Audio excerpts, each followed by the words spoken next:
आणि खास पाहुणा आपण जो मुंबईतून कलकत्त्यातून बोलवलेला आहे, त्यांचं नाव गोखले आहे,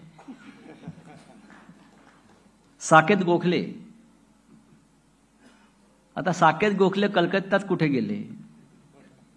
ते तृणमूल काँग्रेसचे खासदार आहेत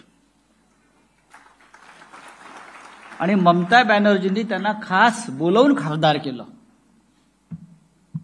कि साकेत आप कल नॉमिनेशन भरना है. करेक्ट?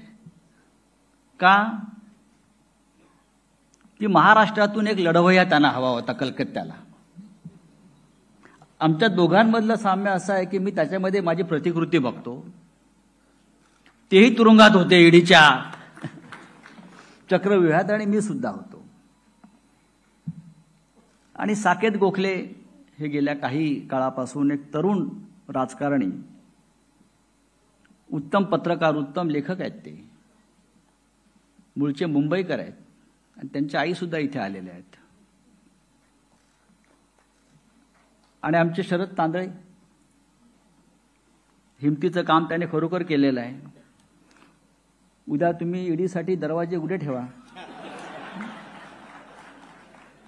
पण एक सांगतो, यापुढे ईडी आपल्या दारामध्ये येणार नाही. ईडीचा